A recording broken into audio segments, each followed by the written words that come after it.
Hello friends, welcome to Platters Malayalam. ഇന്ന് നമുക്ക് നല്ല ടേസ്റ്റി ആയിട്ടുള്ളൊരു റവ കേക്ക് ഉണ്ടാക്കാം. അപ്പോൾ ആദ്യം തന്നെ നമുക്കിവിടെ ഒരു അര കപ്പ് ടൂട്ടി ഫ്രൂട്ടി എടുക്കാം. ഞാനിവിടെ പല കളറിലുള്ള ടൂട്ടി ഫ്രൂട്ടി എടുത്തിട്ടുണ്ട്. അതിലേക്ക് 1 ടേബിൾ സ്പൂൺ മൈദ ചേർത്ത് നമുക്കിതിനൊന്ന് മാറ്റി വയ്ക്കാം. ഇനിയിപ്പോൾ ഈ ടൂട്ടി ഫ്രൂട്ടി ഇഷ്ടമില്ലെങ്കിൽ നിങ്ങൾക്ക് കാഷ്യൂ നട്ട്സോ ബദാമോ വേറെ എന്ത് നട്ട്സ് വേണമെങ്കിലും എടുക്കാം കേട്ടോ. ഇപ്പോൾ അതും ഇഷ്ടമില്ലെങ്കിൽ കുഴപ്പമില്ല, നമുക്ക് പ്ലെയിൻ ആയിട്ടുള്ള റവ കേക്ക് ഉണ്ടാക്കിയെടുക്കാം. ഇനി നമുക്ക് വേണ്ടത് 1 കപ്പ് റവ. ഏത് റവ എടുത്താലും നമുക്കൊന്ന് മിക്സിയിലെ ജാറിലിട്ട് അതിനൊന്ന് പൊടിച്ചെടുക്കാം കേട്ടോ. ഈ റവേനെ നമുക്ക് പറ്റാവുന്ന അത്ര നമുക്ക് ഫൈനായിട്ടുള്ള പൗഡർ ആക്കി എടുക്കാം കേട്ടോ. അതൊക്കെ കണ്ടില്ലേ, ഇതുപോലെ നൈസായിട്ടുള്ള പൗഡർ. ഇനി നമുക്ക് നമ്മുടെ വെറ്റ് ഇൻഗ്രീഡിയൻസ് റെഡിയാക്കി എടുക്കാം. അപ്പോൾ അതിന് വേണ്ടി നമുക്ക് 2 മുട്ട പൊട്ടിച്ചിട്ട് മിക്സിയിൽ ഒഴിച്ചു കൊടുക്കാം. പിന്നെ നമ്മളിന്ന് ബീറ്ററും ഓവനും ഇല്ലാണ്ടാണ് കേട്ടോ ഈ കേക്ക് ഉണ്ടാക്കാൻ പോണത്. അതുകൊണ്ട് ആർക്ക് വേണമെങ്കിലും ഈ കേക്ക് ഉണ്ടാക്കിയെടുക്കാം കേട്ടോ, നല്ല ടേസ്റ്റാണ്. ഇനി നമുക്ക് ഈ മുട്ടേനെ ഒന്ന് നന്നായിട്ടൊന്ന് അടിച്ചെടുക്കാം. ഈ മുട്ട അടിച്ചെടുക്കുമ്പോൾ മിക്സിയിൽ ഒട്ടും വെള്ളം പാടില്ല കേട്ടോ, നന്നായി തുടച്ചിട്ട് വേണം നമ്മൾ ഈ മുട്ട അടിച്ചെടുക്കാൻ. അപ്പോൾ ഇതുപോലെ ആക്കിയെടുത്തിട്ടുണ്ട്. ഇനി ഇതിലേക്ക് നമുക്ക് 1 ടീസ്പൂൺ വാനില എസൻസ് ഒഴിച്ചു കൊടുക്കാം. അതിൻ്റെ കൂടെ തന്നെ ഒരു അര കപ്പ് പഞ്ചസാരയും. ഇനി പഞ്ചസാരയും മുട്ടയൊക്കെ നന്നായി മിക്സ് ആവാൻ വേണ്ടി ഹൈ സ്പീഡിലിട്ട് നമുക്കൊന്ന് അടിച്ചു കൊണ്ടുവരാം. അപ്പോൾ ഈ മിക്സ്ചറും റെഡി. ഇനി ഇതിലേക്ക് നമുക്കൊരു 1/4 കപ്പ് ഓയിൽ ഒഴിച്ചു കൊടുക്കാം. ഞാനിവിടെ സൺഫ്ലവർ ഓയിലാണ് കേട്ടോ യൂസ് ചെയ്യുന്നത്. ഓയിൽ ഒഴിച്ചതിന് ശേഷം കൂടുതൽ മിക്സ് ചെയ്യാൻ പാടില്ല കേട്ടോ. നമ്മളുടെ മുട്ടയും ഓയിലൊക്കെ ഒന്ന് മിക്സായി കിട്ടാൻ വേണ്ടി ഒന്നിലിട്ട് ഒന്ന് കറക്കിയെടുക്കാം. അപ്പോൾ നമ്മുടെ വെറ്റ് മിക്സ്ചർ ഇവിടെ റെഡിയായി കിട്ടിയിട്ടുണ്ട്. അതിനൊരു ബൗളിലേക്ക് മാറ്റാം. എന്നിട്ട് ഒരു അരിപ്പ വെച്ചിട്ട് നമ്മൾ നേരത്തെ പൊടിച്ച് വെച്ച റവ ഉണ്ടല്ലോ, അത് ഇതിലേക്ക് ഇട്ട് കൊടുക്കാം. ഈ ഡ്രൈ ഇൻഗ്രീഡിയൻസ് എപ്പോഴും അരിച്ചെടുക്കായിരിക്കും നല്ലത് കേട്ടോ. എന്താണെന്ന് വെച്ചാൽ എന്തെങ്കിലും കട്ടകളുണ്ടെങ്കിൽ അത് മാറിയും കിട്ടും, പിന്നെ ഇതിൽ കൂടെ എയർ പാസേജും ഉണ്ടാവും. അപ്പോൾ നമ്മളെ കേക്ക് കുറച്ചും കൂടി സോഫ്റ്റായി കിട്ടും. ഇനി ഇതിലേക്ക് ഒരു നുള്ളു ഉപ്പും ചേർത്ത് കൊടുക്കാം, കേക്കിൻ്റെ മധുരം ഒന്ന് ബാലൻസ് ആയി കിട്ടാൻ വേണ്ടിയിട്ടാണ്. ഇനി ഇതെല്ലാം കൂടി നമുക്ക് നന്നായിട്ടൊന്ന് മിക്സ് ചെയ്തെടുക്കാം. ഇനി ഇതിലേക്ക് ഒരു 1/4 കപ്പ് പാലൊഴിച്ച് കൊടുക്കാം. പാലൊഴിച്ച് മിക്സ് ചെയ്തതിന് ശേഷം നമുക്കിതിനൊന്ന് അടച്ചു വെച്ച് ഒരു അരമണിക്കൂർ മാറ്റി വയ്ക്കാം. എന്തിനാണെന്നറിയോ, നമ്മളുടെ ഈ റവ ഉണ്ടല്ലോ, ഈ മുട്ടയും പാലിലും കിടന്ന് ഒന്ന് വീർത്തിട്ട് നമ്മൾ ഈ മുട്ടയും പാലിൻ്റെ മിക്സ്ചറിനെ ഒന്ന് വലിച്ചെടുക്കും. അപ്പോൾ ആ പ്രോസസ്സ് നമ്മുടെ കേക്ക് ഒന്നും കൂടി സോഫ്റ്റ് ആവാൻ സഹായിക്കും. അപ്പോൾ ആ സമയം കൊണ്ട് നമുക്ക് നമ്മുടെ ഓവൻ സെറ്റപ്പ് റെഡിയാക്കി എടുക്കാം.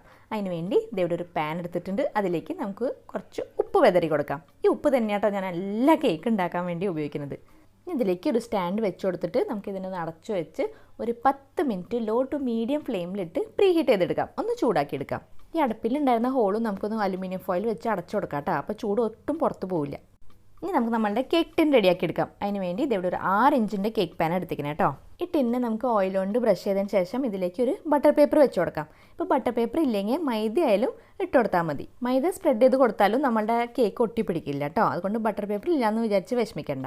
അങ്ങനെ ഇപ്പോൾ ഒരു അരമണിക്കൂർ കഴിഞ്ഞിട്ടോ നമ്മുടെ റവ മുട്ടയും പാലൊക്കെ കുടിച്ച് വീർത്തോന്ന് നോക്കാം.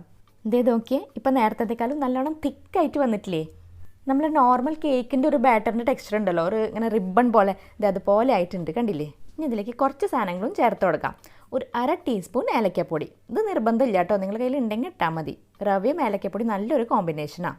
ഇതൊന്ന് മിക്സ് ചെയ്തതിന് ശേഷം നമുക്കിതിലേക്ക് നമ്മൾ നേരത്തെ മാറ്റി വെച്ച ടൂട്ടി ഫ്രൂട്ടി ഉണ്ടല്ലോ, അതിൽ നിന്ന് കുറച്ചെടുത്ത് ഇപ്പോൾ ചേർത്ത് കൊടുക്കാം. ബാക്കി നമുക്ക് ഗാർണിഷ് ചെയ്യാം. ചിലവർക്ക് ഈ ടൂട്ടി ഫ്രൂട്ടിയുടെ മധുരം ഇഷ്ടമല്ല, പക്ഷേ നമ്മൾ ഈ കേക്ക് പ്ലെയിൻ ആയിരിക്കണേക്കാളും ഇതൊക്കെ ഇട്ട് കൊടുത്താൽ ഒരു ഭംഗി ഉണ്ടാവും കാണാൻ, അതിന് വേണ്ടി ഇട്ട് കൊടുത്തതാണ്.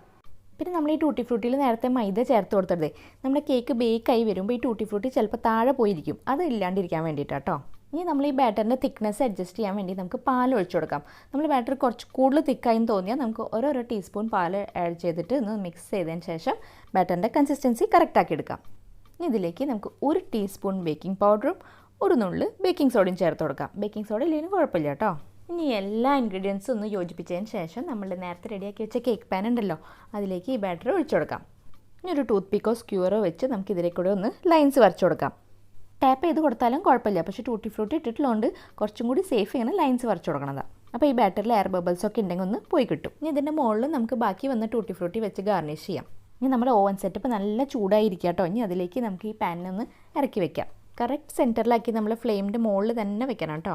പിന്നെ നമ്മളുടെ ഈ ഹീറ്റ് എല്ലാ ഭാഗത്തേക്കും ഒരേപോലെ സ്പ്രെഡ് ആവാൻ വേണ്ടിയിട്ടാണ് നമ്മൾ ഈ ഉപ്പ് ഇട്ട് കൊടുത്തത്. ഇപ്പോൾ ഒരു 40-45 മിനിറ്റ് ആയിട്ടോ. ഇനി നമുക്കൊന്ന് തുറന്ന് നമ്മളെ കേക്ക് വെന്തോന്നൊന്ന് നോക്കാം. അപ്പോൾ നമുക്കൊരു ടൂത്ത് പിക്കോ സ്ക്യൂറോ കത്തിയോ എന്ത് വേണമെങ്കിലും ഒന്ന് ഇൻസെർട്ട് ചെയ്ത് നോക്കാം. ക്ലീൻ ആയിട്ട് വന്നിട്ടുണ്ട്. അതിൻ്റെ അടുത്ത് നമ്മൾ കേക്ക് ബേക്ക് ആയിട്ടുണ്ട്, പക്ഷെ കാണുമ്പോൾ അതിൻ്റെ മുകളിൽ കണ്ടില്ലേ ബേക്ക് ആവാത്ത പോലെ ഒരു നനവുണ്ട്. പക്ഷെ നമ്മളെ കേക്ക് ഒന്ന് ചൂടാറി വരുമ്പോൾ അത് പോയിക്കോളും. ഈ കേക്ക് ടിന്നെ ഈ പാത്രത്തിൽ നിന്ന് എടുത്ത് മാറ്റി നമുക്ക് ചൂടാറാൻ വേണ്ടി ഒരു റാക്കിലേക്ക് എടുത്ത് വയ്ക്കാം. ഇതിപ്പോൾ ചൂടാറിയപ്പോൾ നോക്കിയേ ഇതിൻ്റെ നനവും ഒട്ടലും ഒക്കെ പോയിട്ടോ. പിന്നെ ഈ ബേക്കിംഗ് ടൈം എന്ന് പറഞ്ഞത് പലർക്കും പലതായിരിക്കും കേട്ടോ. ചിലർക്ക് 30 മിനിറ്റിലും ആയി കിട്ടും. ഇനി നമ്മുടെ കേക്ക് ഒന്ന് നന്നായി ചൂടാറിയതിന് ശേഷം ഇതിൻ്റെ സൈഡ് ഒന്ന് കത്തിയോണ്ട് നമുക്ക് വിടിച്ചെടുക്കാം. എന്നിട്ടൊരു പ്ലേറ്റ് അതിൻ്റെ മുകളിൽ കമത്തി വെച്ച് ഫ്ലിപ്പ് ചെയ്തിട്ട് കേക്ക് ഡിമോൾഡ് ചെയ്തെടുക്കാം. എന്നിട്ട് നമുക്ക് ഇതിൻ്റെ ബട്ടർ പേപ്പർ ഒന്ന് എടുത്ത് മാറ്റാം. അപ്പോൾ അതാ നമ്മളെ കേക്ക് ഇവിടെ റെഡി ആയിട്ടോ.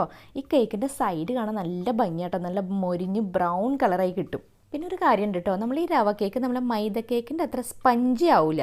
എന്താ വെച്ചാൽ റവ തരിയല്ലേ, അപ്പോൾ ഒരു സോഫ്റ്റ്നെസ് ഉണ്ടാവും. പക്ഷേ ആ സെയിം ടു സെയിം ടെക്സ്ചർ സ്പഞ്ചിനെസ് കിട്ടില്ല കേട്ടോ മൈദ കേക്കിൻ്റെ.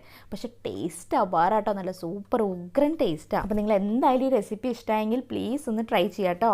എന്നിട്ട് കമൻറ്റ് വഴി അഭിപ്രായങ്ങൾ അറിയിക്കുക. അപ്പോൾ ഇതുപോലത്തെ ഈസിയും ടേസ്റ്റിയും ആയിട്ടുള്ള റെസിപ്പീസിനായി പ്ലീസ് ചാനൽ സബ്സ്ക്രൈബ് ചെയ്യുക, നോട്ടിഫിക്കേഷൻ ബെൽ കൂടി ഓൺ ആക്കി വയ്ക്കുക. അപ്പോൾ നമുക്കിനി അടുത്ത വീഡിയോയിൽ കാണാം. Thank you for watching. Tata, by.